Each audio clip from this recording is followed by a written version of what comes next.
is the second offense na. Ngayon, ayaw ko naman na palaki ng problema mo. Ipagtitiwala kita sa LTO.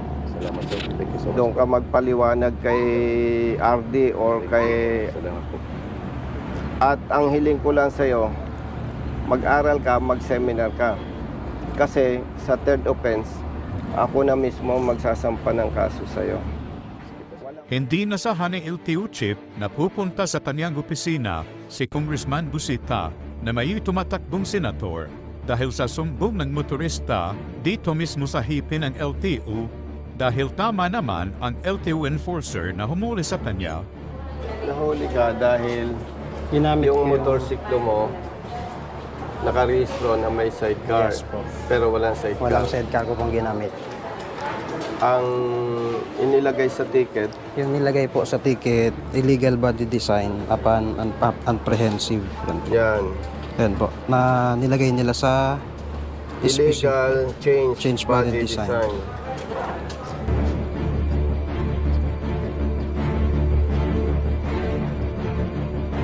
Chief, good morning. Good morning, sir. Good morning po, Congressman. Hinuli siya ng enforcer mo eh. Kilala mo yung perma na yan? Yes, sir. Ano po ba ang problema natin dito, sir? Ano ba ang legal change body design? Ano po ba yung nasa CR natin at yung actual natin? Tama yung pagkahuli.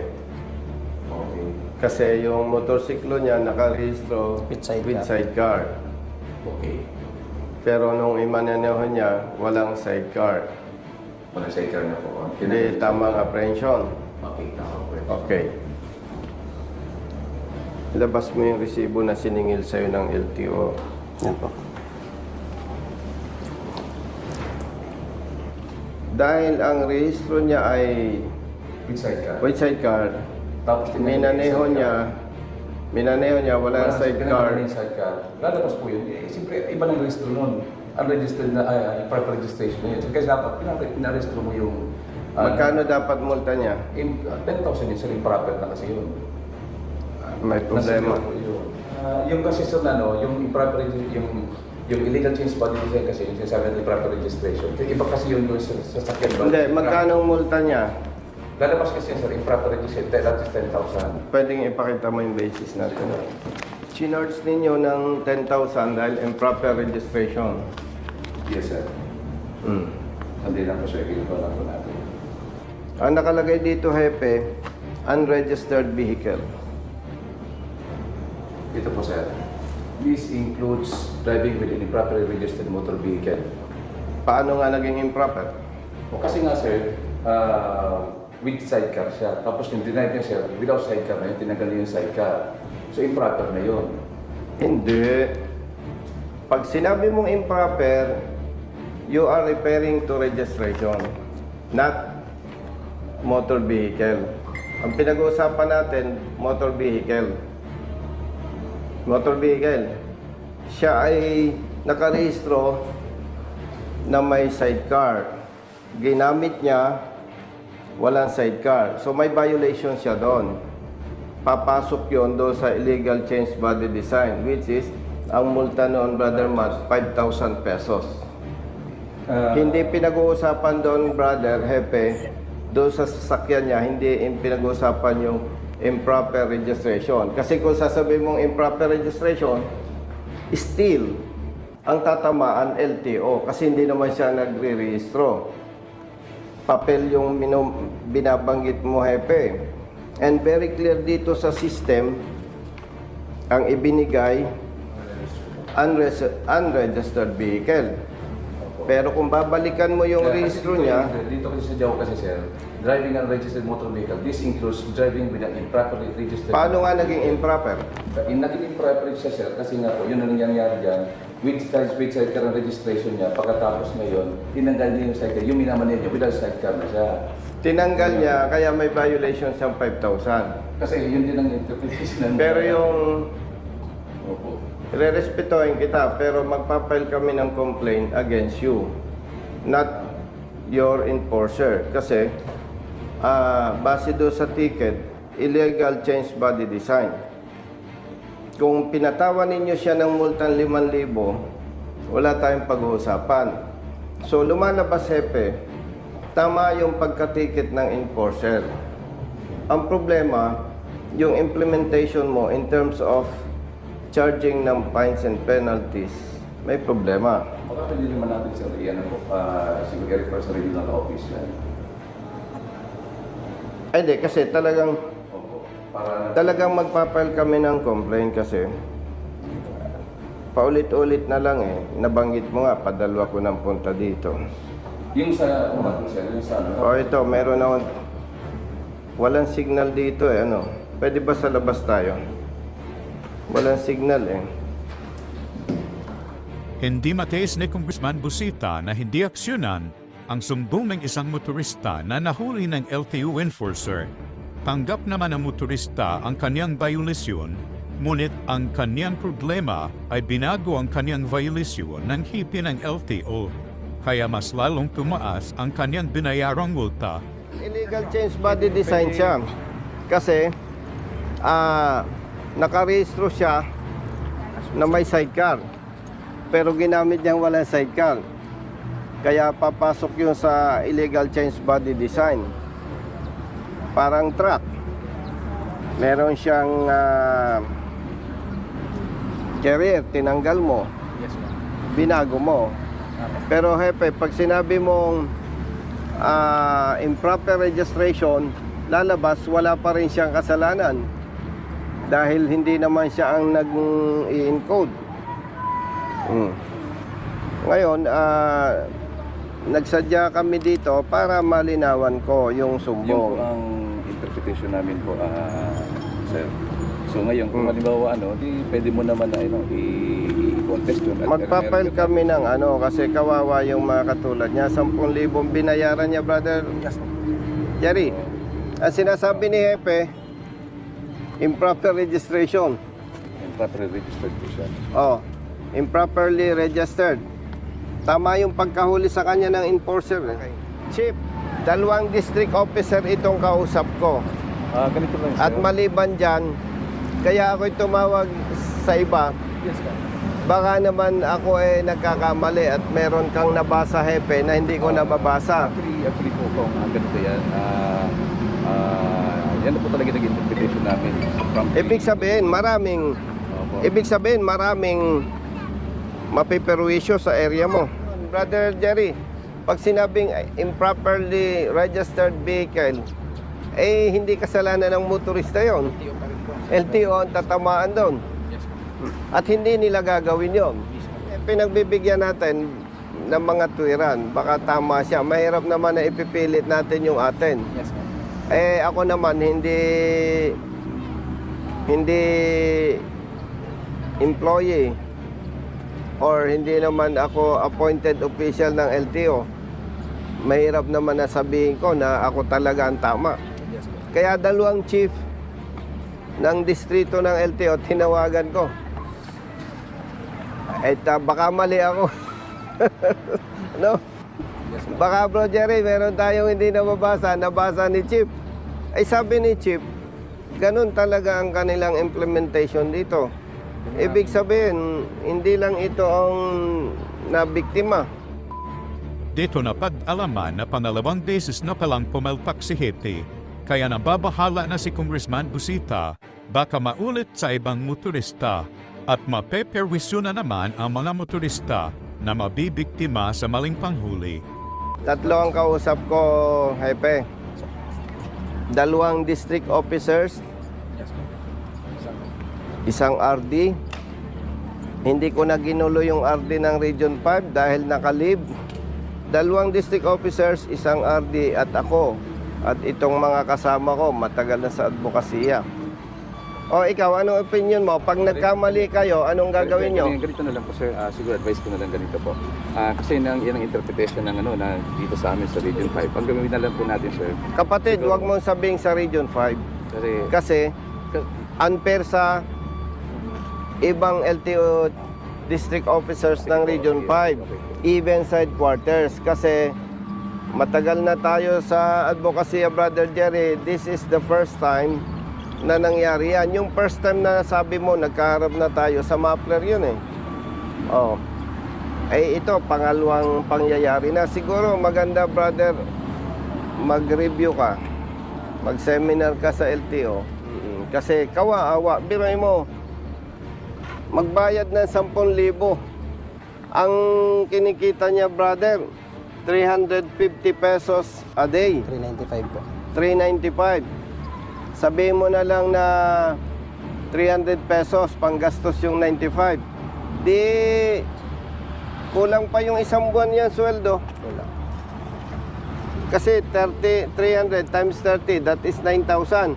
Ay may day off siya ng Sabado or Linggo, kulang pa yung isang buwan yan sweldo, Hepe. Eh, kawawa. Ay katulad ng nasabi mo, ganyan talagang implementation ninyo. Ganito. Hindi pwede yung ganon. Kawawa. Sige po. Kung isipin mo, Sige. oh, Yan o. pati ako, kawawa. Ganito na lang. Pati itong mga kasama ko, tumakbo kami. 350 kilometers. Puyat kami. Tumulog lang kami ng 2 oras kasi kailangan ka naming makausap. Tumakbo kami ng 350 kilometers, 8 hours. Hindi naman kasi, Brother Jerry, hindi na namin practice, Hepe, yung tawag-tawag. Baka pag tumawag ako sa'yo, maging interpretation mo, binabara ako kita eh. Meron pa nga tayong pupuntahang LTO sa Visayas region. Ang sabi ba't daw ako nakikialam? Di daw naman ako LTO. Eh, ako nung nasa military service, nasa police service, hanggang sa nag-retire ako, Hepe, pag mali ang huli, pakialamero talaga ako. At ito, paglilinaw, Hepe, hindi ito trabaho ng congressman. Ginagawa ko lang kasi dati ko nang ginagawa at alam ng Diyos kaya ako tumakbo sa politika para sa ganitong problema. Kasi, Brother Jerry, kung wala tayo sa posisyon, wala na, kawawa ka na lang, magdasal ka na lang, hanggang doon na lang maipahin natin. Pasensya ka na lang. Pero dahil ikaw ay kawaawa, Brother Jerry, kunin mo yung cheque ko. Brother. Bibigyan kita ng cheque. Okay. Ako. Yung motor mo na dapat may sidecar, wag mo nang gagamitin. Hindi po talaga yung ginagamit, sir. Kasi kakakuha ko lang nun, sir, hulugan din po yun. Second hand din po kasi yun.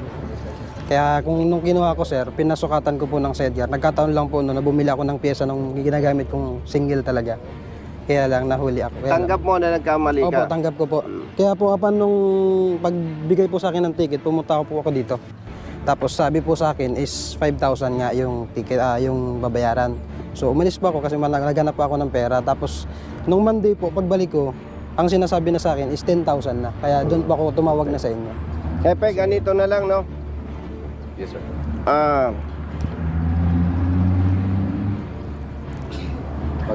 Bilang hepe, may tinatawag tayo na command responsibility. Kung ang problema nito, iba baligtad eh. Tama ang pagkahuli ng tao mo, mali ang implementation mo. At ikaw na rin nakabanggit, padalawang beses na tayo nagkaharap. So kung sa ngalan ng public service, this is the second offense na. Ngayon, ayaw ko naman na palaki ng problema mo. Ipagtitiwala kita sa LTO. Salamat, sir. Thank you so much. Doon ka magpaliwanag kay RD or kay... Salamat po. At ang hiling ko lang sa'yo, mag-aral ka, mag-seminar ka. Kasi sa third offense, ako na mismo magsasampa ng kaso sa'yo. Sige po, sir. Walang personal. Salamat, Gusto ko lang protektahan yung maliliit nating kababayan. sir. Sige po, sir. No? At i-correct mo, basahin mo lahat. Kasi whether maliit o malaking offense na magagawa mo sa mga kapatid nating motorista, eh hindi ko kayang palampasin kasi...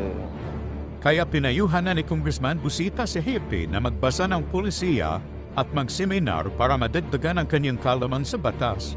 Nang sa gayon ay may papatupad da ang tamang batas at wala ng motorista ang maaabuso. Kasi pag sinuri natin, tama yung enforcer mo eh. pagdating sa'yo, implementation, mali na eh. Hopefully, this is the last incident na mali ang magiging implementation ninyo. Sir. Actually, Hepe, kung ang gusto ko lang, tulungan siya. Padala na lang akong pera. Tapos, gawa ako ng letter sa RD, paimbestigahan kita. Bahala na kayong magmekos-mekos. Thank you po, Congressman. Salamat po sa Magandang konsiderasyon. lalaki ka eh. Tapatan mo ng gandang trabaho. Hepe, kawawa yung katulad niyo. No? Kawawa. Kaya kami nag-abala eh. Salamat po sa konsiderasyon, Congressman. Sana last na to ha. Yes, Congressman. Sige. Thank you. Salamat po. Maraming salamat. Absolto ka na sa gastos ha. Salamat, sir. Kaya huwag kang mag-alala, Congressman Busita, dahil number 1 ka sa amin sa Senado. Kaya mga idol, tulungan natin si Congressman Busita na manalo pagka-senator upang mabago na ang kalakaran sa LTO. Opo ka tatay, hintay natin. 7 District LTO Extension Office ang pinuntahan ko na. 7 distrito ng LTO pinuntahan ni tatay. Yung office natin, pawalo na pinuntahan. Sir, yung kasi last na nakausap ko, tinanong ko siya dahil yung file ko daw baka hindi na makita. Tinanong ko kung ano ang ibang paraan para yan Marehistro. ma-register. Binigyan niya po ako ng mga i-produce. Ipinroduce ko naman. Nandun po yung inspection at saka yung last certified true copy. Tapos hindi pa rin naayos. And ito ang result na legally pwedeng marehistro uli. Ang nakikita ko may mali. Kasi doon sa 7 district offices, kahit isa walang nag-attempt na siya ay tulungan. So, yun yung isang gusto nating may correct. Dapat wala ng Congressman Busita na e-epal. Hindi na kailangan lalapit kay Executive Director. Hindi na kailangan lalapit sa LTO Chief. 78 years old na dating OFW na senior citizen ang binaliwala at hindi man lang inasikaso ng 7 distrito offices ng LTO na pinuntahan ni tatay. Kaya humingi na siya ng tulong kay Congressman Busita dahil nawala na siya ng pag-asa dahil sa pagbaliwala sa kanya ng LTO. Ito yung kanyang documents. Makikita mo dyan na dating rehistrado yan. Sir, pina-storage ko lang yung yung registro at Ah. saka yung plaka. Bakit mo pina-storage? Paano nag-upload po ako, nag-OFW ako. Kaya pala nakat yung registration, pina-storage niya. Ngayon, gusto na niyang ipa-restore yung registration, kompleto ng documents with Inspection po. Private Vehicle Inspection Center. Motor Vehicle Inspection. Kompleto. Ang gusto ni tatay, ma-restore yung registration. Tatay, nasan yung patunay dito na pina-storage mo? Ito po yung original. Kaya pala nakat yung registration, pina-storage kasi OFW. Very valid. Oo. Tatay, nasan yung sa inspection center? Ito, sir. Yan, yung sa PMBAC, ano? Ito, sir. So, kompleto siya. Kaya pala nakat yung registration, hindi siya expired. Gusto. Voluntarily, dineclare niya na naka-storage, hindi ginagamit, no? Kaya nakat. Now, gusto ni tatay ipa-restore. Unfortunately, walang district office ng LTO na mag-entertain sa kanya. Kaya kami pumunta dito. Ito yung pinag-usapan namin ni Executive Director. Kung kunin ko po muna, ipasok ko lang muna sa loob. Okay, please. Balikan ko kayo. Sige, hintay namin. Opo, opo. Opo ka, tatay. Sir, yung kasi last na nakausap ko, tinanong ko siya dahil yung file ko daw baka hindi na makita. Tinanong ko kung ano ang ibang paraan para yan Marehistro. ma-register. Binigyan niya po ako ng mga i-produce. Ipinroduce ko naman. Nandun po yung inspection at saka yung last certified true copy. Tapos hindi pa rin naayos. Brother Matt, kung ang bawat nakaposisyon sa gobyerno naiintindihan yung sinasabing public service, wala namang problema eh. Ito pa lang kay tatay na kotse, model 1972. Nung siya ay OFW, dineclare niya sa LTO, in-apply niya ang storage. Ngayon, gusto ni tatay i-restore, ibalik yung rehistro. So, legally speaking, dapat marehistro. And pasado siya sa inspection. Ibig sabihin, roadworthy. Kumpleto lahat. No?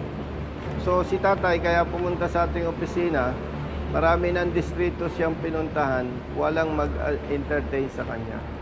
Kaya napilitan tayo, idulog natin dito sa central office. Opo ka tatay, hintay natin. 7 District LTO Extension Office ang pinuntahan ko na. 7 distrito ng LTO pinuntahan ni tatay. Yung office natin, pawalo na pinuntahan. Alam mo, isang problema talaga. Kung ang mga nasa posisyon, may dedikasyon sa public service, hindi na kailangan si tatay makaabot sa opisina natin. Anyway, alam nyo, lahat may hangganan eh. Yung masasama, may hangganan yan. Bakit sila, hindi lahat, nahihirapang gumawa ng tama, no? Kaya tatay, may advocacy kami. Yung aming opisina, 24 oras bukas. Para sa mga humihingi ng tulong. Kasi, talagang pag walang tutulong sa inyo, duduguin ka eh. Kung si tatay naman ay corrupt, isang office lang, tapos na yan. Kung si tatay ay corrupt, at nagtanong, sir, magkano ba? Tapos na yan. Ay mabuti, si tatay, kahit nahihirapan sa sitwasyon, pati si nanay, hindi nakakaisip magsuhol. Kasi pagka nagsuhol ka, nanay, tatay, corrupt ka din eh. Hindi po katanggap-tanggap kay Congressman Busita na 7 distrito na ang pinuntahan ni tatay pero ni isa wala man lang tumulong kay tatay. Kaya mapapaisip ka talaga na magbigay nilang ng suhol sa LTO para hindi ka na ipapasa-pasa sa ibang distrito. Pero dahil hindi nagsuhol si tatay, kaya ganyan ang nangyari kay tatay, pinahirapan ng gusto. Brother, anong findings? Opo.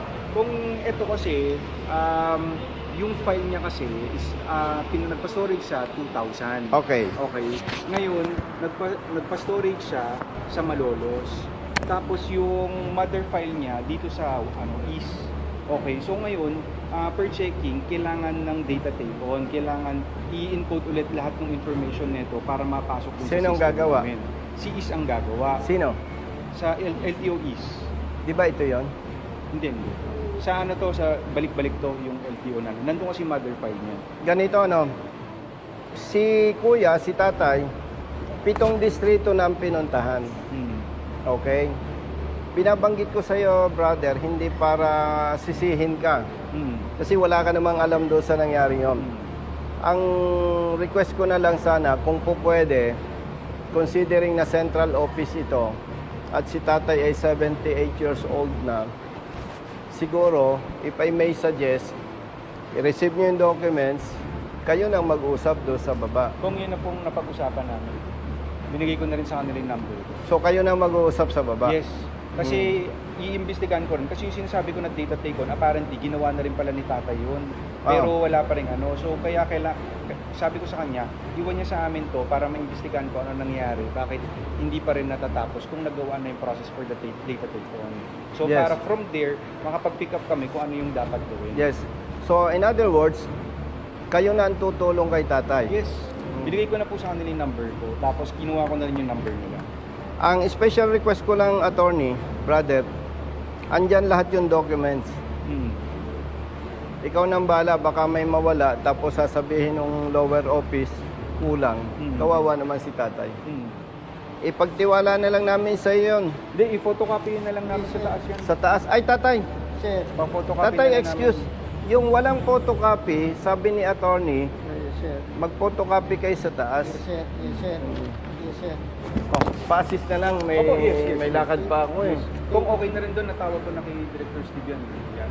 Sila ang bahala doon. Okay na yan, okay na. Sensya ka na, lagari ka. Yes, yes, okay lang po. Thank you po.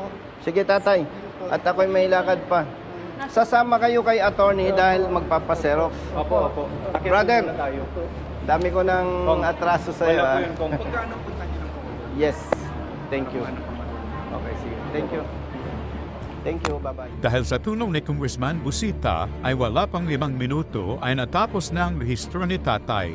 Kaya laking tuwa ni tatay dahil sa wakas ay natapos na rin ang pagpapahirap sa kanya ng 7 distrito ng LTO offices.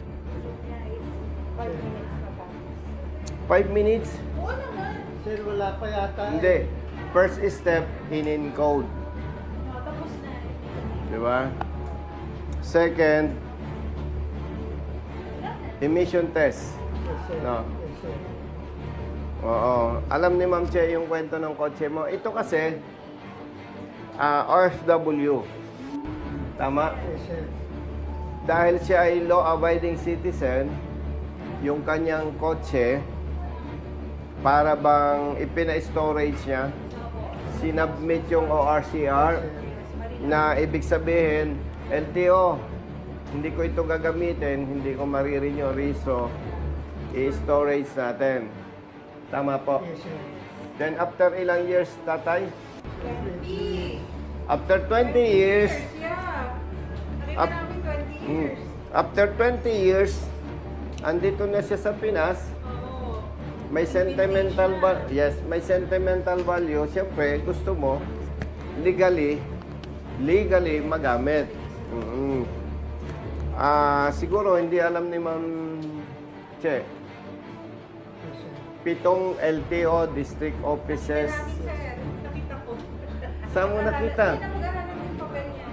Tinulungan mo rin si Atty. Lens. Ah, Nagtulungan kami ni Atty. Lens. Nakita ko nga po na maraming pinuntahan LTO. 7 LTO district offices. PUBRC, Diliman, Marilao. Tapos meron pa, Kabanatuan. Nabaysiha. Kasama may nabaysiha pa. Paano mo nalaman? Tapos pinag-aralan din po. Bakit bawat punta mo may Sir, engagement? Si Sir, eh. may Iba-iba. notification.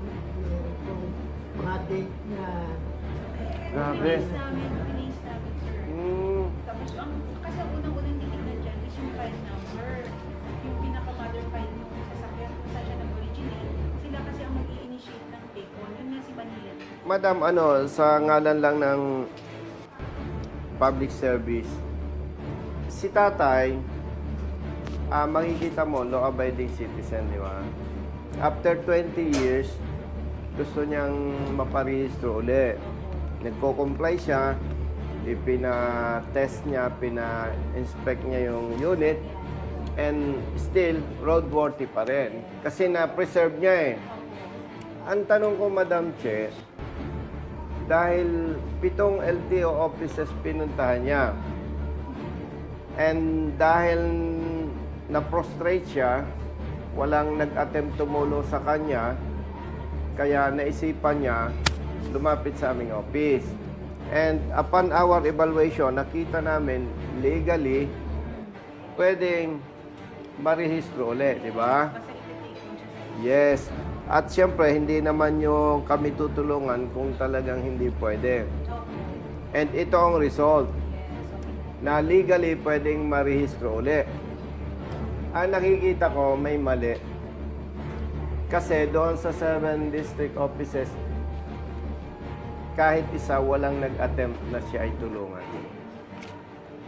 Pero dito sa LTO Central Office, with the help of Attorney Lance and Executive Director Attorney Greg Pua, and of course, the ASEC. Kay ASEC naman kasi, basta tama, walang problema. No question asked. So, yun yung isang gusto nating may correct. dapat wala ng Congressman Busita na e-epal. Hindi na kailangan lalapit kay Executive Director, hindi na kailangan lalapit sa LTO Chief. Especially katulad ni Kuya, OFW, senior citizen. No? Pero hindi ko alam i-consult ko sa lawyer kung tama ba na susulat ako kay ASEC on behalf of Kuya, asking ASEC to explain kung sino yung pagpaliwanagin lahat ng district offices. Imagine kung ang isa sa district offices may malasakit, alam yung tamang public service.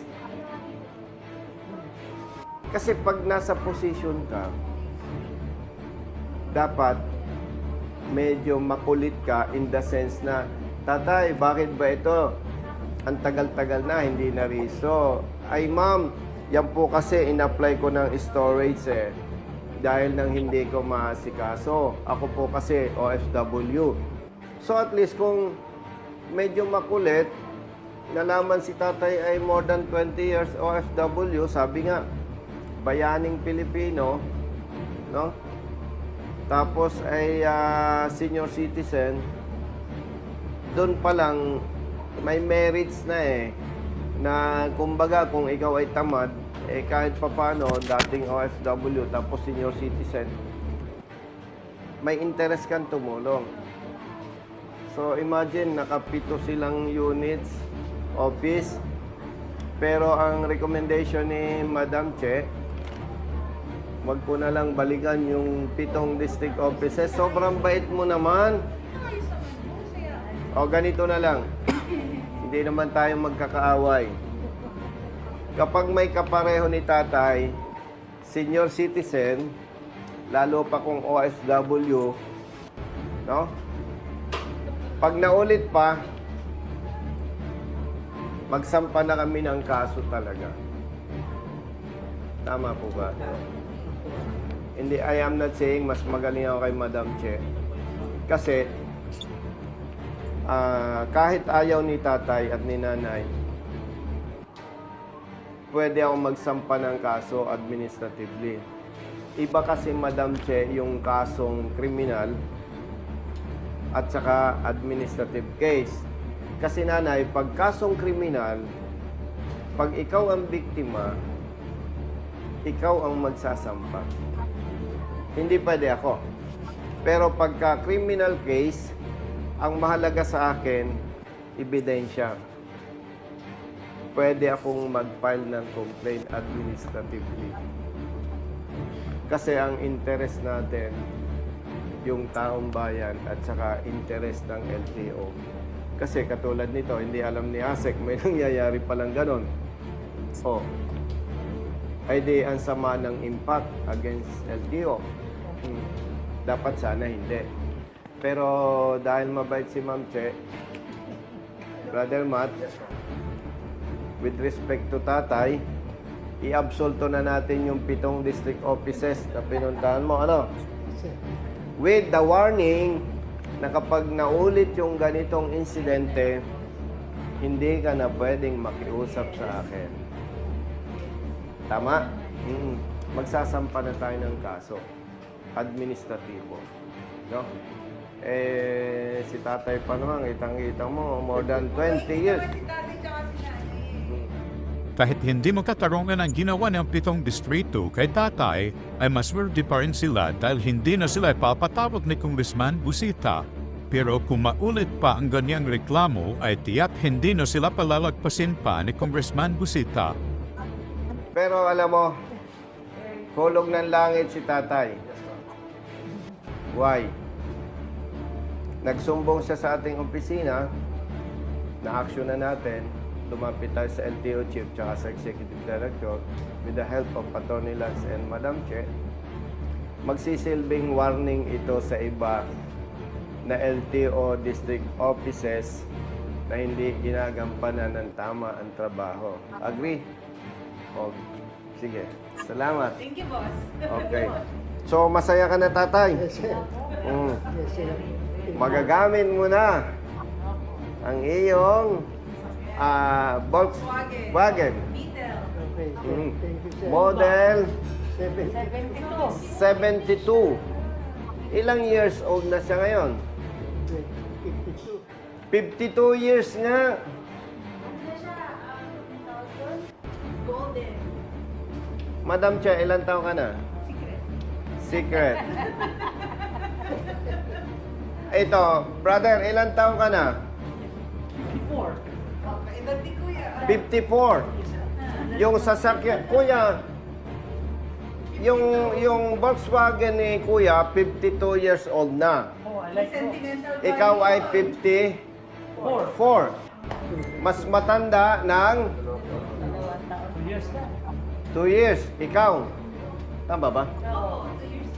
2 years old ka nung nabili niya yung Volkswagen. Sir, bigay lang. Bigay lang po, hindi ko binili. Bigay. Natakot siyang magkakaso eh. No? Sinong nagbigay sa'yo? Baka meron pa. Carlo, yung Volkswagen ni Kuya, 52 years old. Oo. Pero dahil na-preserve ng maayos at isinorender ni tatay 20 years ago yung ORCR, kaya legally hindi niya ginamit yun, naka-preserve. Tapos ipina-emission test, pina-inspect, roadworthy pa rin. Kaya eto, naka-register na naman. Pero hindi pa sinasabi ni tatay kung sinong nagbigay, baka meron pa. Tatay, ibulong mo sa akin. Bulong mo. Sir, yung kapatid ko. Kapatid mo, buhay pa yung kapatid mo? 90. 92 years old. Kapatid niya. Ikaw, ilang taon na tatay? 78. 78. Naka-immoral ako kay tatay kasi 78 years old. And ito, sasabihin ko na yung sikreto ko. 58 years old ako, si tatay 78. Ibig sabihin, kung loloobin ng Diyos, may 20 years pa akong maglilingkod sa taong bayan. Sir, hindi lang ganun katagal. Mas matagal pa doon. Ba, miri pa si tatay, oh. Di ba? Oh. Ay kung magtiwala sa atin ng taong bayan, magsenador tayo. May 3 terms akong magsisenador. No? Grabe. Number 1. Ano? Number 1. So, sa ngalan po ni tatay, more than 20 years sa ibang bansa, kami po ay nagpapasalamat kay LTO Chief, Assistant Secretary Attorney Bigor Mendoza, and kay Executive Director Attorney Greg Pua, and yung kanyang assistant Attorney Lance Tan. Memorize ko. And of course, nandito si Ma'am Che. Ayaw ipakita yung kanyang beauty. Oo. At meron po tayong verbal arrangement or agreement ba yun? Kay Ma'am Che. Hello. Wala akong kinalaman dyan. Ayaw niya na Ayaw padamay. ayaw niyang mag-file tayo ng complaint against 7 district officer. Kasi, bakit district officer? May tinatawag na command responsibility. Yung mali nung tao niya, mali niya yun eh. No? Pero okay na rin yun kasi hindi naman ang purpose natin walang yain o abusuhin ang kapwa. Yung gusto natin ay yung mali may tama. So, Carlo, ang ano lang natin, sana wag nang maulit pa. Para pag naulit pa na yung OFW, especially senior citizen, hindi bigyan ng tamang serbisyo, mag-file tayo ng complaint. No? Oo. Para wag nang maulit pa. So, tatay, Salamat po ng marami. parang awarding ng Yan. Yan. Mm. Mm. Sige po. Yan. Hindi, nanay, dito ka sa tabi namin. Di ba, isang picture nyo lang po kayo na lang po Hindi, kami tatlo. Oo, parang awarding ceremony ito eh. Mm. Okay po. 1, 2,